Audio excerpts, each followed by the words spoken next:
From KFox 14, Attorney General Paxton seeks contempt charges against O'Rourke for violating court order. Oh, boy, here we go. Jail.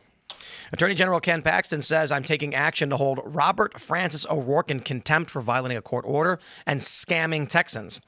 Beto's about to find out that running your mouth and ignoring the rule of law has consequences in Texas. It's time to lock him up. So he says, less than 24 hours after the temporary restraining order was signed, Robert Francis told a crowd of hundreds in Fort Worth that he would continue fundraising in violation of the restraining order because there are no refs in the game. F the rules. Robert Francis is wrong on both counts. There is a referee, the Honorable Megan Fahey, and there are rules, namely that a person violating a temporary restraining order can be fined up to $500 and jailed for up to 6 months. So basically what's happening is these Democrats are they're getting funding somewhere, and it's to elicit their violation of their duty. I want to see faster action on the vacating of their seats in Texas. For those that aren't familiar, these Democrats illicitly fled the state to avoid doing their duly sworn job, which is to represent their districts. And they're doing it because they lost. They lost the election. Republicans have the majority, and Republicans have decided to redistrict in the middle of the decade. And they say, that's not fair. You can't do that. They can. It's just, I don't know, violating decorum, I guess. It's not illegal in any way. It's not unconstitutional. It's not cheating. It was always allowed, and Democrats are mad that they lost the majority, and Republicans have decided this is what they're going to do. Beto O'Rourke responds saying he's lying about me to try and silence us.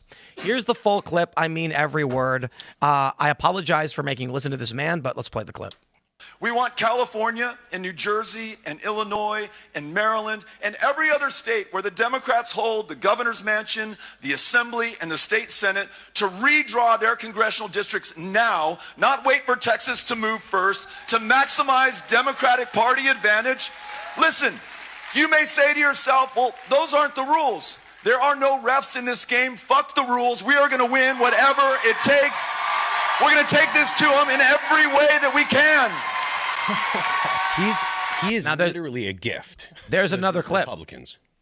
Beto O'Rourke has another clip saying something similar. We're in a basketball game right now, if you'll excuse the metaphor, where the refs have left the arena. And the other side is just clobbering the shit out of us, just punching us in the face, kicking us in the nuts. And we're kind of throwing our hands up and we're asking the crowd, the people of America, hey, do you see what's going on here? This is unfair. This isn't the rules that we agreed to play by.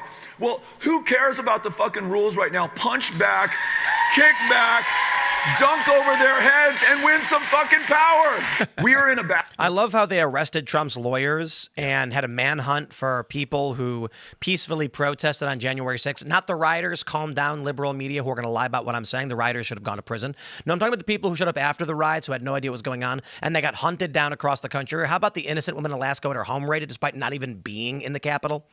And then Beto has the nerve to be like, look what they are doing to us. When Beto O'Rourke got on stage and he was saying, hell yes, we're going to come after your AK-47s. Hell yes, we're going to come after your AR-15s. That was a gift to the Republican Party. When he gets on stage and he says things like this, like break the rules, considering Republicans know how much the Democrats have broken the rules in the past year, it's a gift to the GOP. Beto O'Rourke is one of the best things for the GOP because they can take the things that he says, the stupid things that he says, and make them into clips, make them into commercials, and they can use his idiocy against the Democrats. And there are very few people that are as dumb and make as many dumb comments, counterproductive comments, as Beto O'Rourke. The only person that's better is Maxine Waters.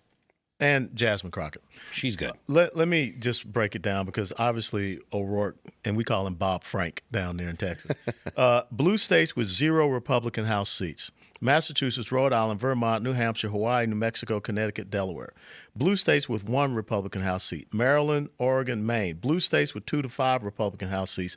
Colorado, Minnesota, Illinois, where Donald Trump won 44% in Illinois, but they only have 2 Republicans in their congressional delegation. Virginia and New Jersey. California and New York, I think they're like 6 or 7.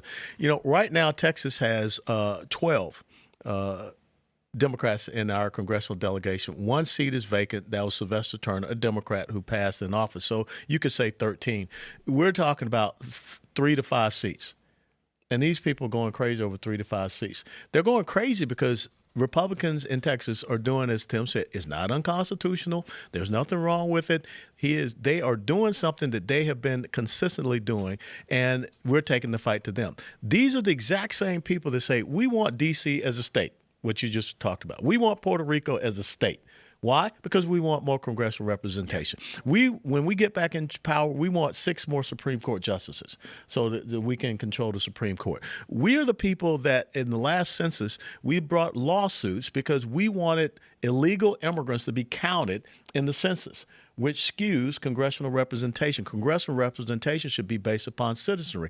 I think California is overrepresented because that's what they're doing. They're counting. I think it's census fraud. It's totally census fraud. No, but I'm saying I think it goes beyond. You know, we often talk about this, how they use illegal immigrants to pad the numbers. Yes. And then I thought about it, I'm like, why even do that? Why not just put fake numbers?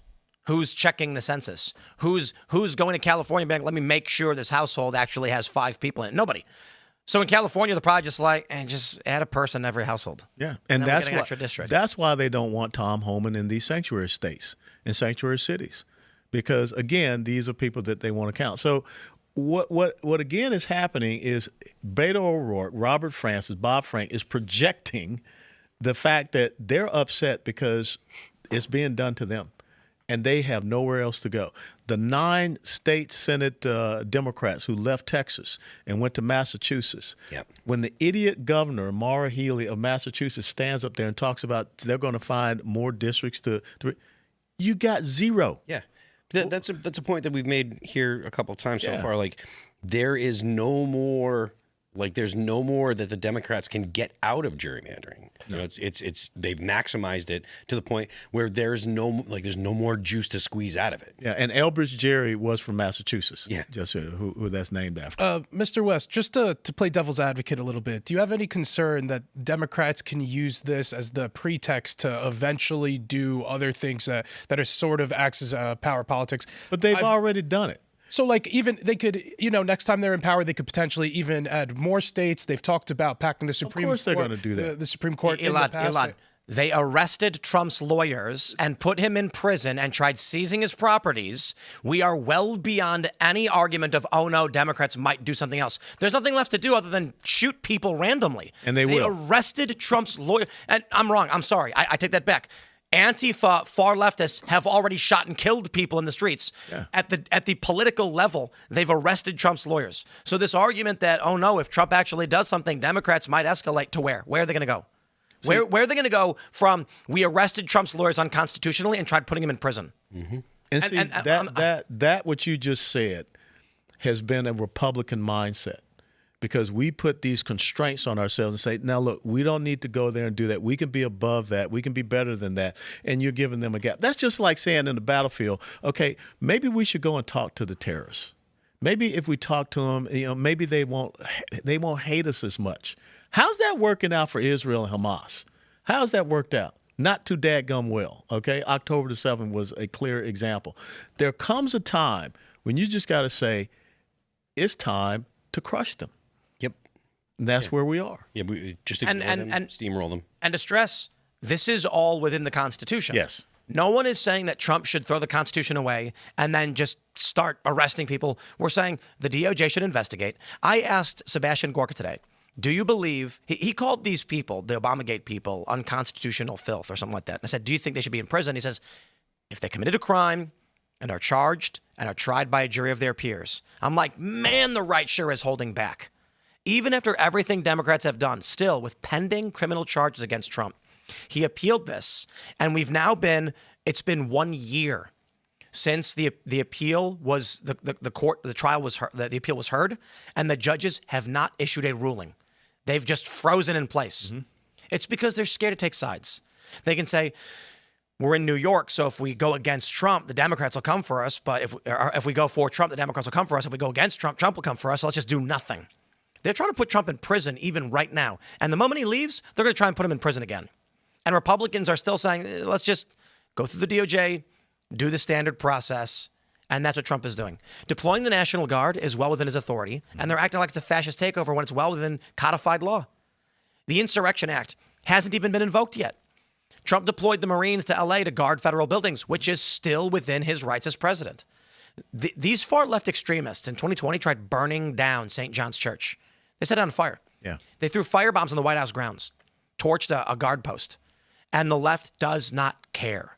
So there's nowhere for them to go at this point. If Trump upholds law, even if Trump actually violated the Constitution, which they lie, and he's not, then what do we say? The Democrats have violated the Constitution every way from Sunday. And if Trump started now, we're going to be like, oh, geez, oh, heavens, help me. It's going to be, well, that was the escalation we all saw coming. So I commend Trump for not doing that. And for the Republicans not doing that. And I genuinely thought Seb Gorka was going to say, lock him up and throw away the key. They didn't. He said they should, if they've committed crimes, we'll have a jury trial. And I'm like, well, there you go. Still, the right is trying to maintain control. And you know what it is? Because Trump and the right want the country to exist. And that means the foundation of it, it's English common law and the Constitution have to be preserved. So those are the moves that he's making. I'm for it. I mean, like we've said multiple times already tonight, but like the Republicans are in power. They have the Congress, or both houses of Congress. They have the executive branch. Steamroll the Democrats. And Supreme Court. Yeah, and Supreme Court. Steamroll them. Just steamroll over them. Constitutionally steamroll them. Yeah. Everybody, I mean, we're not just talking about you, but constitutionally steamroll them. Pass legislation that the Republicans and conservatives want. Thanks for checking out this clip from Timcast IRL. Make sure to watch the show live Monday through Friday at 8 p.m. Subscribe to this channel, and we will see you all there.